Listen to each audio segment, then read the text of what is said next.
Hello everyone and welcome to the final round of the quarterfinals of the 2022 FIDE Grand Prix. It's Andrey Esipenko versus Hikaru Nakamura, and this game is just brilliant. It has it all. It has so many missed opportunities that you're simply not going to believe that this actually happened. So without further ado, let's check it out. There is quite a lot to cover and enjoy. So Esipenko with the white pieces opens with e4. We have e5 by Hikaru, knight to f3, knight to c6, and bishop to c4. Hikaru goes for bishop to c5, he goes for the Gioco Piano game, and now d3, the Gioco Pianissimo, not going for the Evans Gambit, unfortunately, but don't worry, it's still a great game. Knight to f6, and now a4. So this is all very standard stuff. We have a6, castles by white, and now d6. We have a5, grabbing more space on the queen side, and now usually black will play h6 here, but Hikaru goes bishop back to a7 right away, and it is now as of move 7 that we have a completely new game.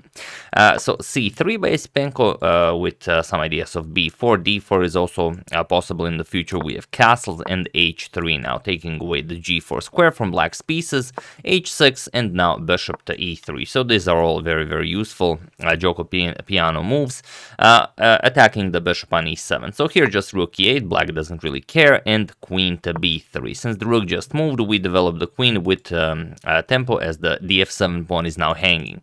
So queen to e7, guarding the f7 pawn, and now knight b to d2.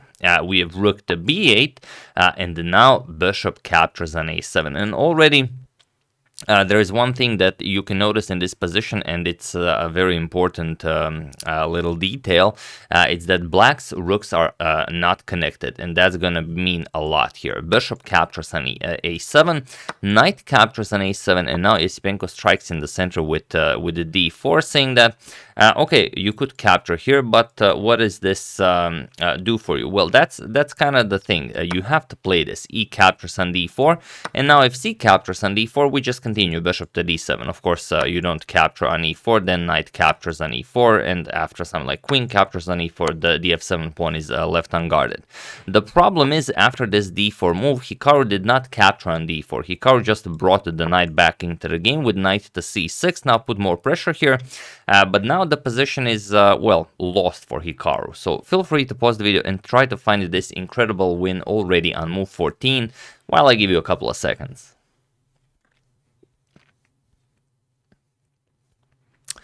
So for those of you who were able to do it, congratulations on remembering what we mentioned. And for those of you who just want to enjoy the show, it is d5.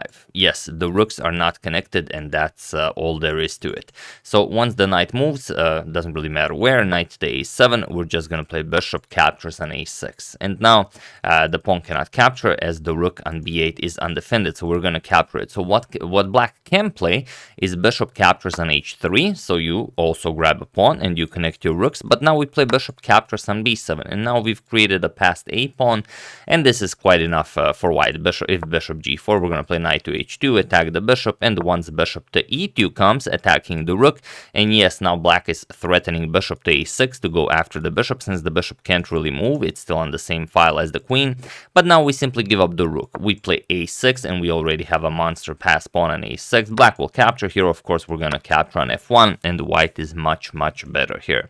So this is what both of them missed. Well, Hikaru just missed it, and then Esipenko did not think that Hikaru would miss something like this, and then he missed it as well. But always remember this. It's a very basic principle. If your opponent's rooks are disconnected, that can always mean something. Like in this case, that the rook on b8 is undefended.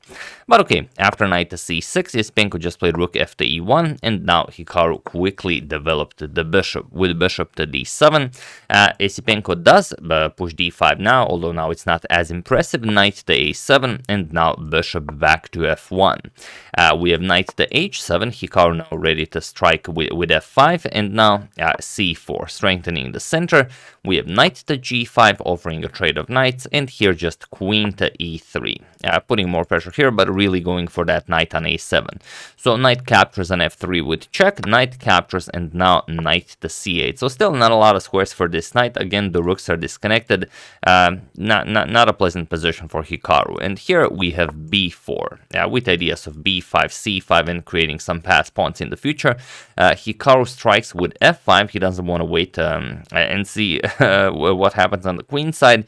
And now bishop to d3. Again, the position is very delicate, and I will show one line that's really, really awesome for white, but you have to really, really see into the future to go for this b5. And now after f captures on e4, we just play knight d2. We're gonna recapture the pawn. Not a lot black can do about this, and there really isn't a good move for black here. That's the whole point. After black makes a move, we're gonna capture on e4, and after black makes another move, we're gonna capture on a6. And now after black recaptures, we push c5. And now our position is just incredible. The a6 pawn is also hanging. So first bishop to b5. Let's say we block this, rook e to b1, and now d captures on c5. We're going to play bishop captures on b5, and after a captures, queen captures on c5. And again, white has his passed a pawn and enjoys, pretty much a winning position. So b5 also very, very nice here. But okay, bishop to d3 first, and now Hikaru just defends on f5. So queen to f6. E captures on f5 with bishop captures on f5, bishop captures, and queen captures on f5. So now knight to d4, another very nice trick, and another one made possible simply because the rooks are not connected. So you can't capture here because the rook is hanging. So queen back to f7, but it doesn't help all that much. Since you still can't capture, we're still winning the exchange. And now Esipenko could just bring the knight to e6, and it's a perfectly fine plan, but he strikes with f4, and this is also very, very impressive. But Hikaru has one move that saves the game for him. So feel free to pause the video and try to find this brilliant defensive idea for Hikaru while I give you a couple of seconds. So for those of you who were able to do it, congratulations on defending a seemingly indefensible position. And for those of you who just want to enjoy the show, it is of course knight to b6. That's the good stuff. You offer the knight here, and all of this just to connect your rooks. So now your rooks are connected, and now this is a threat. So a lot of stuff was missed in this game because the rooks were not connected and because of the inability to actually connect them. But okay, here. For example, a captures on b6, e captures on d4, now opening an attack on the queen, and after queen captures here, now just c captures on b6. And now you say, okay, if you capture here, I'm going to capture on f4. So after white makes a move, we're just going to trade here, captures, and I'll play rook to f8, and black's position is just great, nothing to worry about here. But Hikaru missed this. He played c6, which is not a bad move, is just not as good as knight to b6, and now Esipenko is once again winning. So f captures on e5, and he did spend some 20 minutes on this move, maybe even a little bit more. The problem is Esipenko is now down to 8 minutes, whereas Hikaru has some 20 minutes on the clock. And here we have c captures on d5. Again, Hikaru goes for not the greatest of moves, but maybe the most complicated one, because if you just recapture, then we get knight to e6, and after knight to d6, black finally gets to develop his knight. Now we can play rook 8 to c1, defend the pawn. Now black will defend his pawn. We will now advance it over to e4, so the knight defends it, but now queen to g3. Attack the knight, and once the queen defends this, we can even play knight captures on g7, and even this is perfectly fine. If queen captures here, and now the black king is completely shattered, well, no defenses left, and well, we will have a passed d pawn, so that's also great. So instead, after f captures on e5, Hikaru played c captures on d5, and now now Esipenko plays e6. And again, it's not a bad move, it's just that there was a trickier one. Queen to g3 is much, much scarier because you're now threatening to play e captures on d6. This will be a pass pawn, and then you will just solidify with c5. You will have a defended pass pawn on d6.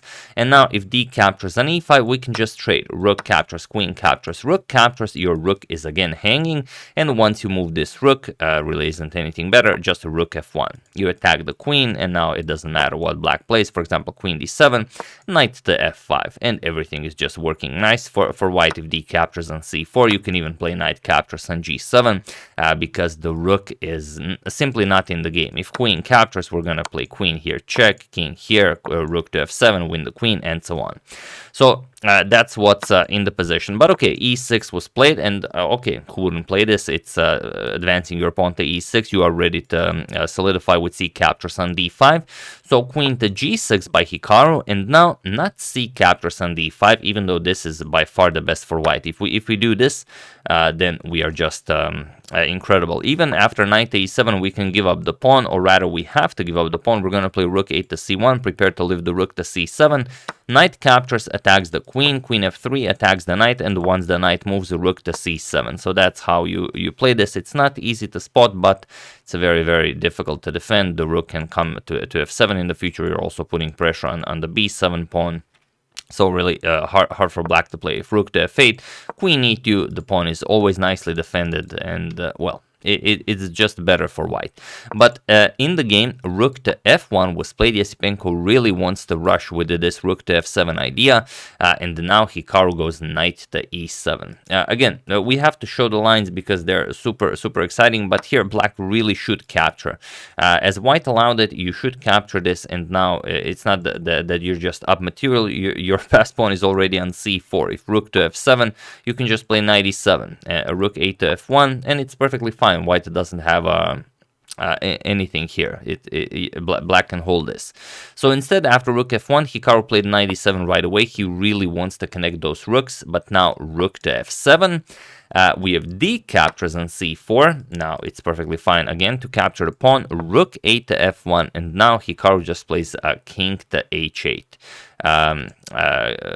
King to h8, getting ready to either block some checks with knight to g8 or not be so close to the action. Even though queen to g5 is also possible. You offer a queen trade and then you play on. But Hikaru needs to complicate things. He plays king to h8, and now we have rook 1 to f3.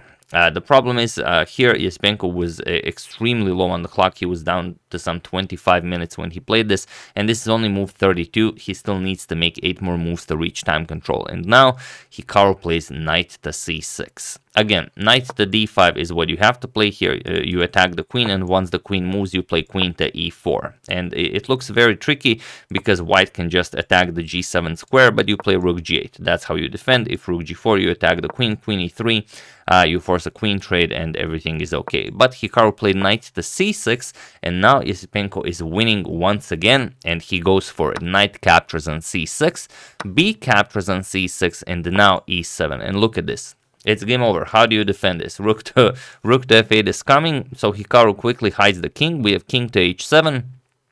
Now queen to f4. We need to guard that g3 square to play rook to g3 and finally win this game.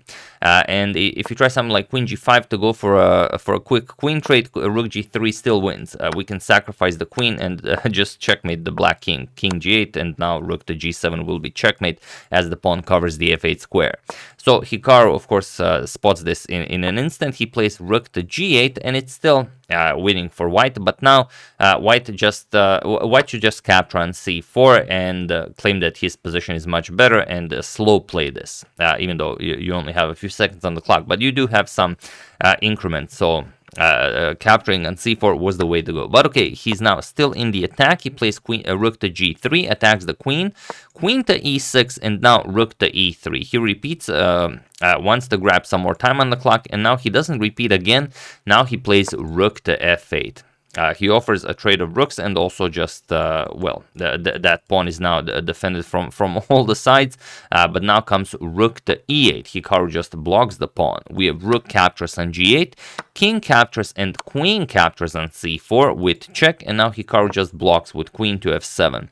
And another very tricky position where it's perfectly fine for white, but you have to play queen to e6.